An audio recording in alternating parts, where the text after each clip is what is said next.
Bismillahirrahmanirrahim. Assalamualaikum warahmatullahi wabarakatuh. Innal hamdalillah nahmaduhu wa nasta'inu wa nastaghfiruh wa natubu ilallahi wa na'udzu billahi min syururi anfusina wa sayyiati a'malina may yahdihillahu fala mudhillalah wa may yudlil fala hadiyalah. Asyhadu an la ilaha illallah wahdahu la syarikalah wa asyhadu anna Muhammadan 'abduhu wa rasuluh la nabiyya wa la rasula ba'dah. Allahumma shalli ala Muhammad innaka Hamidum Majid. Ikhwatit talabah rahimani wa rahimakumullah. A'azinallahu wa iyyakum. Insyaallah ta'ala pada pertemuan kali ini kita akan membahas tentang ulumul hadis atau ilmu mustalahil hadis. Yang kita awali dengan makna hadis, juga nanti ada makna as-sunnah. Pertama, makna hadis lughatan wa istilahan. Makna hadis lughatan wa istilahan.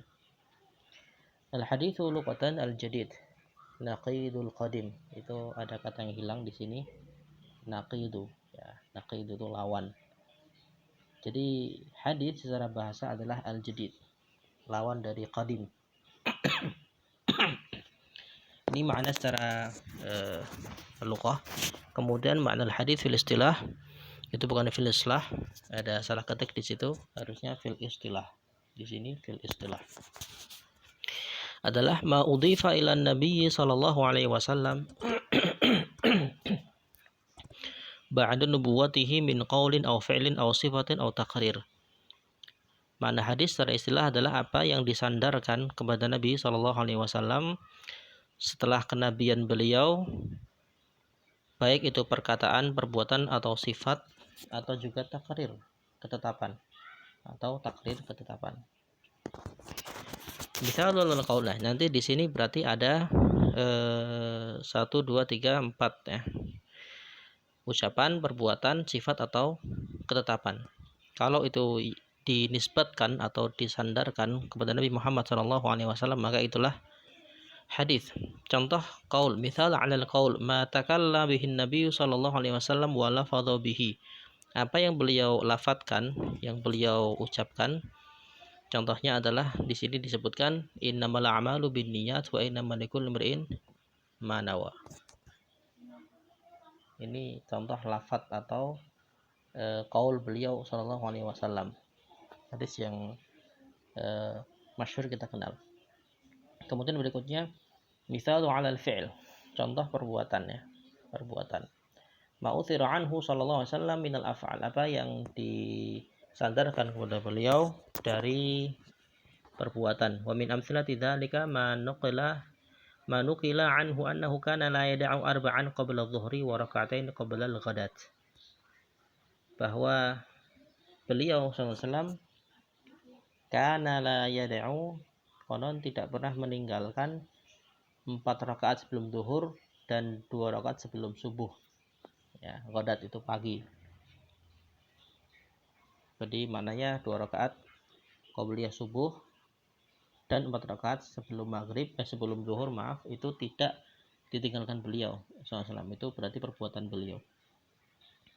Kemudian contoh sifat, misalu 'ala as-sifah manukila min awsafi SAW mithli qawli Anas bin Malik. Di antaranya sahabat Anas bin Malik radhiyallahu anhu, beliau mengisahkan kana sallallahu alaihi wasallam rib'atan minal qaum. Beliau adalah rib'ah, itu berarti tidak tinggi tidak pendek ya, pertengahan. Orang-orang yang pertengahan, maksudnya dari fisiknya tidak begitu tinggi, tidak begitu pendek. Wa minar rijal laisa bitawil wala bil qasir. Ini sifatnya bukanlah orang yang tinggi, juga bukan orang yang pendek. Wa nahu dzalik minal awsaf al manqulah anhu sallallahu, dan contoh yang lain. Jadi sifat-sifat ciri fisik beliau ya, itu termasuk di antara hadis yang diriwayatkan. Kemudian yang keempat misalu takrir. Tadi yang pertama adalah al-qaul ya. Ini ucapan, perbuatan, sifat fisik beliau, kemudian ketetapan beliau, semua termasuk dari kategori hadis. Baik. Takrir iqraru sallallahu ashabahu ala akli dhabbi ala ma'idatih. Beliau menetapkan para sahabat ya, itu membolehkan, maksudnya di sini menetapkan atau membolehkan di sini sahabat-sahabatnya untuk makan dhab, kadal, burun, ala ma'idatihi, di jamuan beliau. Jadi ketika makan, beliau sebenarnya tidak berkenan untuk beliau sendiri, ini bukan termasuk makanan kaum saya itu. Cuman sahabat makan bolehkan gitu, qararahu, beliau menetapkannya, bolehkannya. Ini hadis ya. Kemudian sunnah, apa itu sunnah? Ta'rifu sunnati fil lughati wal istilah. As-sunnah fil lughah al-muradu biha sirah, maksudnya adalah sirah, sejarah. Sawa'un kanat siratuhu thayyibah aw kanat ghairuhu maqbulah aw ghair maqbulah. Sama saja itu sejarah yang baik atau sejarah yang buruk. Perjalanan atau sejarah, dari kata-kata sara yasiru, berjalan. Nah, apakah itu perjalanan atau kisah atau sejarah yang baik atau juga yang tidak baik? Tapi sunnah menurut ulama hadis, wa amma sunnatu 'inda ulama hadis yuradu biha ma nukila 'an Nabi sallallahu min aqwal wa af'al wa taqrir wa sifat khaliqah wa khuluqiyah. Jadi sunnah di sini hampir sama dengan hadis. Menurut ulama hadis, sunnah ya hadis itu, yakni apa yang dikutip dari Nabi SAW dari perbuatan, perkataan, perbuatan, ketetapan, sifat khuluqiyah dan khalqiyah, sifat secara fisik maupun akhlak-akhlaknya. Baik. Ini khatul azza, makna hadis sudah kita ketahui, makna sunnah seperti itu. Secara bahasa dia adalah sejarah atau perjalanan. Secara istilah hadisnya ini sama dengan hadis sunnah itu. Kemudian yang ketiga adalah athar. Al-atharu fil lughati al-baqiyah. Athar itu maknanya baqiyah atau yang tersisa. Minasyai' dari sesuatu, wa yutlaqul atharu 'alal khabar. Tapi secara mutlak maknanya athar adalah khabar, kabar, berita juga dalam bahasa seperti itu. Sedang dalam istilah manukila 'anis sahabati wat tabi'in, yang dikutip dari sahabat dan juga tabi'in. Ini athar. Dikutip, dinukil dari sahabat atau tabi'in. Fal manqulu 'anis sahabati wat tabi'in yusama athar. Ada athar dari Ibnu Abbas, athar dari Umar, athar dari Utsman, athar dari Abu Bakar, athar dari fulan dan fulan. Itu sahabat atau tabi'in disebut dengan athar, bukan hadis. Bukan hadis. Oh, Ibnu Abbas berbuat demikian. Oh, Abdullah bin Umar kalau malam seperti ini. Oh, nah ini berarti itu athar. Wafil istilah, nah itu dia. Kemudian ada dua macam athar di sini disebutkan, al-mauquf dan maqtu'. Mauquf manukila 'anis sahabati 'ala sahabi, yang dinukil dari sahabat atas sahabat yang lain.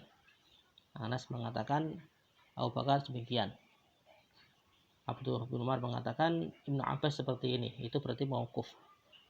Sedangkan maqtu' wa huwa alladzi ruwiya 'an tabi'in, itu yang diriwayatkan dari tabi'in, dari at-tabi'in. Jadi Mujahid mengatakan demikian. Kemudian Sa'id bin Musayyib mengatakan demikian, dan seterusnya dan seterusnya. Nah, ini disebut dengan al-athar, yang maqtu' dan juga yang mauquf. Taib. Kemudian makna al-hadis al-qudsi, ini sebenarnya sudah juga kita bahas di sebelumnya yang di bab ulumul Quran. Beda antara hadis qudsi dengan Al-Quran. Al-hadis al-qudsi huwa al-hadis alladhi yudhifuhu Nabi SAW ila Allah azza wa jalla ala jihadil qaul. Jadi hadis Nabi, hadis yang disandarkan oleh Nabi SAW kepada Allah Subhanahu wa taala dari sisi ucapan. Sumaya hadisan qudsiyan nisbatan ilal quds. Disebut hadis qudsi karena ada kata-kata al-quds wa huwa taharah, yaitu maknanya bersih atau suci, wa tanzih li'annahu mansubun li rabbil alamin, karena itu dinisbatkan atau disandarkan ke Rabbul alamin, Allah azza wa jalla. Jadi bukan hadis biasa, ini hadis qudsi, saking sucinya maka disebut dengan qudsi, hadis yang suci. Hadis Abu Dzar bahwa Nabi SAW berkata, Allah Subhanahu wa taala berfirman, Allah azza wa jalla berfirman, ya ibadi inni haramtu dzulma ala nafsi wa ja'altuhu bainakum muharraman fala tadzalamu. Nah, ini hadis qudsi. Jadi ini firman Allah, cuman redaksinya dari Nabi sallallahu alaihi wasallam. Kalau Quran kan Allah juga dari Allah Subhanahu wa taala, Nabi hanya menyampaikan saja sesuai dengan apa yang Allah firmankan. Redaksinya sama kalau Quran, tapi kalau hadis qudsi dari beliau sendiri sallallahu alaihi wasallam. Baik. Kemudian apa itu sanad? Mungkin pernah mendengar kata-kata sanad. Nah, sanad adalah aslu sanad fil lughah martafa'a 'anil ard. Yang naik dari bumi itu namanya sanad secara bahasa, suatu yang meninggi ya, naik. Amma sanad fil istilah ar-ruwat, adapun sanad dalam istilah secara ilmu hadis adalah rawi-rawi alladzina naqulul mutna min masdaril awal, yang mengutip matan. Nanti matan setelah ini kita pahami atau isi dari hadis itu dari sumber pertama. Wa qad yusta'mal lafdzul isnad wa kilahuma yuradu bihi syai'un wahid. Terkadang disebut juga dengan isnad, terkadang disebut juga dengan isnad. Keduanya maknanya sama, satu hal yang sama, isnad ya atau sanad. Ini sama dengan sanad. Sama dengan sanad. Taib. Kemudian berikutnya al-matan. Ini satu lagi. Kemudian berikutnya nanti kita bahas di pertemuan selanjutnya, karena ada hubungannya antara matan dengan sanad. Apa itu matan? Wal matnu, al matnu fil lughati sulbu syai'. Sulbu syai'. Ya, jadi dasar sesuatu, inti sesuatu. Fil istilah nasul khabar, nas atau teksnya, teksnya khabar al marwi yang diriwayatkan. Wa huwal ghayatul lati yantahi ilaiha sanad min kalam. Itulah ghayah ya, ujung yang selesai padanya sanad ya, jadi ujung sanad atau ujung periwayatan itulah ucapan yang diriwayatkan minal kalam, dari ucapan itu. Baik, sampai di sini dulu. Wallahu a'lam. Aku lupa lihada wa astaghfirullakum. Ini berkaitan dengan muqaddimah atau pendahuluan tentang ilmu hadis. Assalamualaikum warahmatullahi wabarakatuh.